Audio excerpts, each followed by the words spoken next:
ہرقل شاہ روم نے قریش کے قافلے میں ایک آدمی بلانے کو بھیجا، اور اس وقت یہ لوگ تجارت کے لیے ملک شام گئے ہوئے تھے، اور یہ وہ زمانہ تھا جب رسول اللہ صلی اللہ علیہ وسلم نے قریش اور ابو سفیان سے ایک وقتی عہد کیا ہوا تھا۔ جب ابو سفیان اور دوسرے لوگ ہرقل کے پاس ایلیا پہنچے جہاں ہرقل نے دربار طلب کیا تھا، اس کے گرد روم کے بڑے بڑے لوگ، علماء، وزراء و امراء بیٹھے ہوئے تھے۔ ہرقل نے ان کو اور اپنے ترجمان کو بلوایا، پھر ان سے پوچھا کہ تم میں سے کون شخص مدعی رسالت کا زیادہ قریبی عزیز ہے؟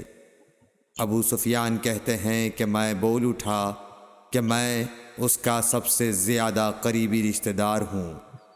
یہ سن کر ہرقل نے حکم دیا کہ اس ابو سفیان کو میرے قریب لا کر بٹھاؤ اور اس کے ساتھیوں کو اس کی پیٹھ کے پیچھے بٹھا دو۔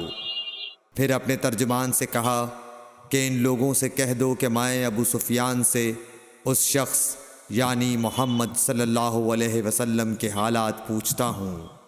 اگر یہ مجھ سے کسی بات میں جھوٹ بول دے تو تم اس کا جھوٹ ظاہر کر دینا۔ ابو سفیان کا قول ہے کہ خدا کی قسم اگر مجھے یہ غیرت نہ آتی کہ یہ لوگ مجھ کو جھٹلائیں گے تو میں آپ صلی اللہ علیہ وسلم کی نسبت ضرور غلط گوئی سے کام لیتا۔ خیر، پہلی بات جو ہرقل نے مجھ سے پوچھی وہ یہ کہ اس شخص کا خاندان تم لوگوں میں کیسا ہے؟ میں نے کہا وہ تو بڑے اونچے عالی نسب والے ہیں۔ کہنے لگا اس سے پہلے بھی کسی نے تم لوگوں میں ایسی بات کہی تھی؟ میں نے کہا نہیں۔ کہنے لگا اچھا اس کے بڑوں میں کوئی بادشاہ ہوا ہے؟ میں نے کہا نہیں۔ پھر اس نے کہا بڑے لوگوں نے اس کی پیروی اختیار کی ہے یا کمزوروں نے؟ میں نے کہا نہیں، کمزوروں نے۔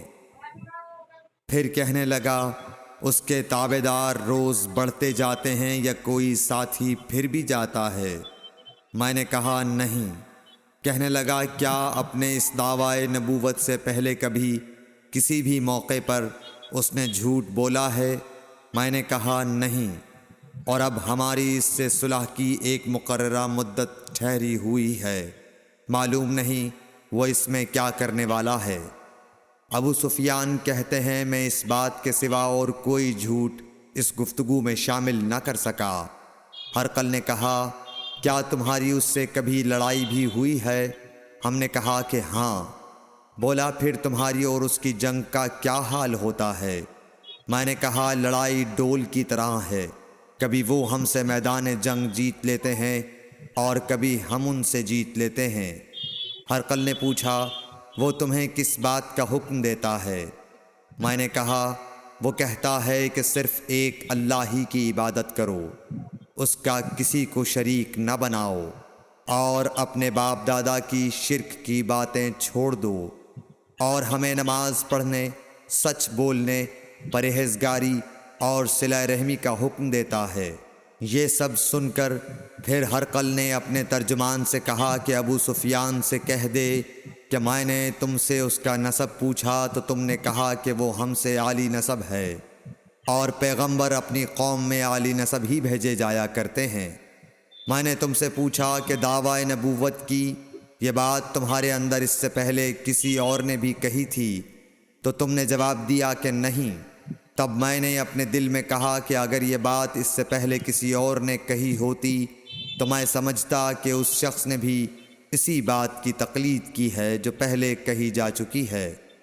میں نے تم سے پوچھا کہ اس کے بڑوں میں کوئی بادشاہ بھی گزرا ہے؟ تو تم نے کہا کہ نہیں۔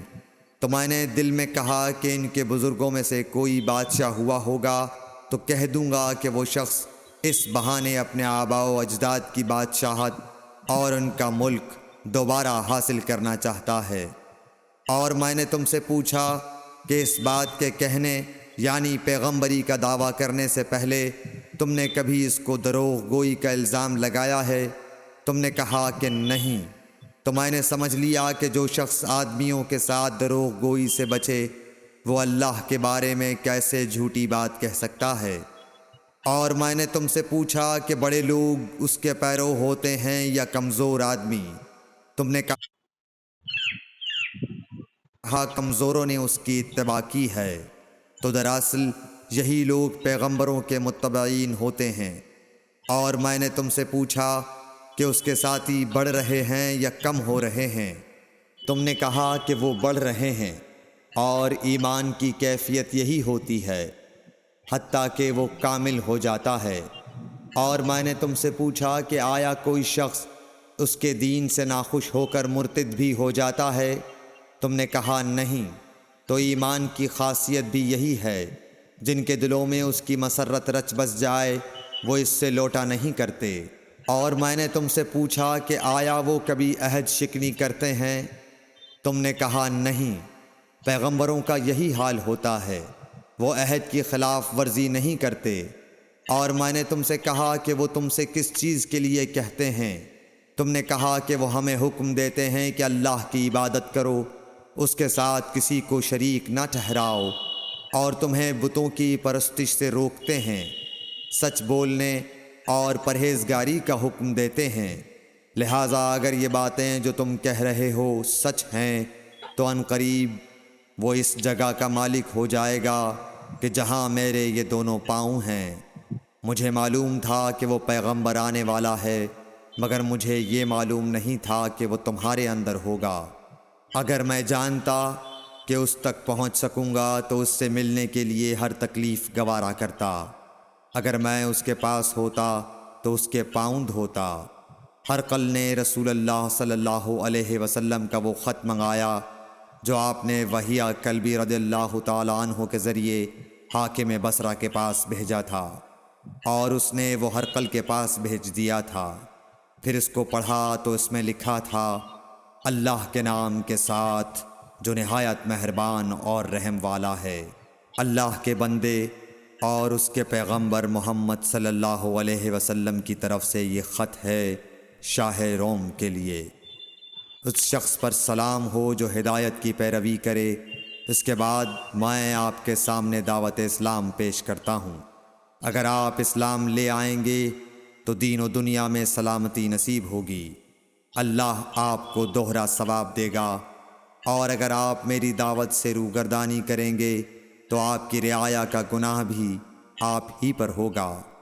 اور اے اہل کتاب، ایک ایسی بات پر آ جاؤ جو ہمارے اور تمہارے درمیان یکساں ہے، وہ یہ کہ ہم اللہ کے سوا کسی کی عبادت نہ کریں اور کسی کو اس کا شریک نہ ٹھہرائیں، اور نہ ہم میں سے کوئی کسی کو خدا کے سوا اپنا رب بنائے۔ پھر اگر وہ اہل کتاب اس کتاب سے منہ پھیر لیں تو مسلمانوں، تم ان سے کہہ دو کہ تم مانو یا نہ مانو، ہم ایک خدا کے اطاعت گزار ہیں۔ ابو سفیان کہتے ہیں، جب ہرقل نے جو کچھ کہنا تھا کہہ دیا اور خط پڑھ کر فارغ ہوا تو اس کے ارد گرد بہت شور و غوغا ہوا، بہت سی آوازیں اٹھیں اور ہمیں باہر نکال دیا گیا۔ تب میں نے اپنے ساتھیوں سے کہا کہ ابو کبشہ کے بیٹے حضرت صلی اللہ علیہ وسلم کا معاملہ تو بہت بڑھ گیا۔ دیکھو تو اس سے بنی اصفر روم کا بادشاہ بھی ڈرتا ہے۔ مجھے اس وقت سے اس بات کا یقین ہو گیا کہ حضور صلی اللہ علیہ وسلم ان قریب غالب ہو کر رہیں گے، حتیٰ کہ اللہ نے مجھے مسلمان کر دیا۔ راوی کا بیان ہے کہ ابن ناطور ایلیا کا حاکم ہرقل کا مصاحب اور شام کے نصارہ کا لاٹ پادری بیان کرتا تھا کہ ہرقل جب ایلیا آیا ایک دن صبح کو پریشان اٹھا تو اس کے درباریوں نے دریافت کیا کہ آج ہم آپ کی حالت بدلی ہوئی پاتے ہیں، کیا وجہ ہے؟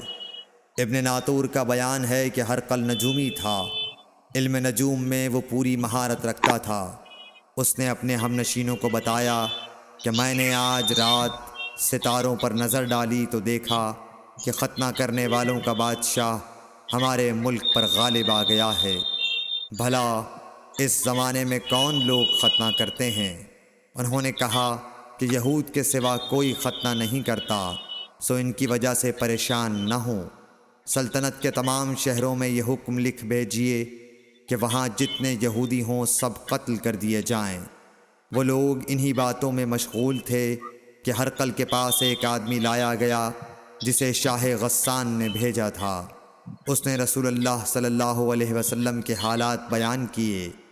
جب ہرقل نے سارے حالات سن لیے تو کہا کہ جا کر دیکھو وہ ختنہ کیے ہوئے ہے یا نہیں۔ انہوں نے اسے دیکھا تو بتلایا کہ وہ ختنہ کیا ہوا ہے۔ ہرقل نے جب اس شخص سے عرب کے بارے میں پوچھا تو اس نے بتلایا کہ وہ ختنہ کرتے ہیں۔ تب ہرقل نے کہا کہ یہی محمد صلی اللہ علیہ وسلم اس امت کے بادشاہ ہیں جو پیدا ہو چکے ہیں۔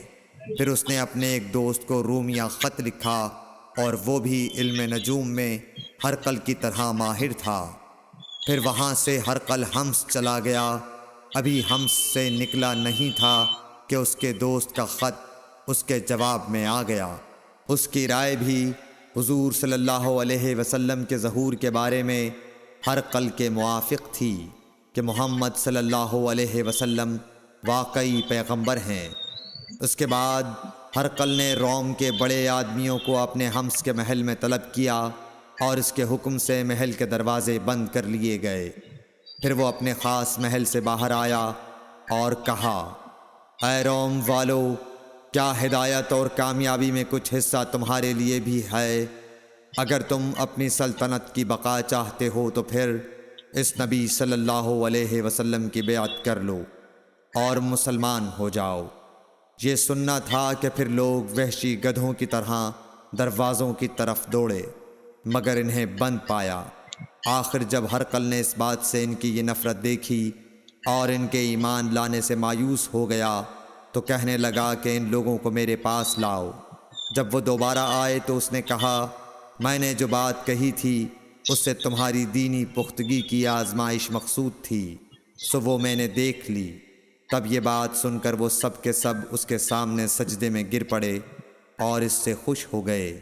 بالآخر ہرقل کی آخری حالت یہی رہی۔ صحیح بخاری حدیث نمبر 7۔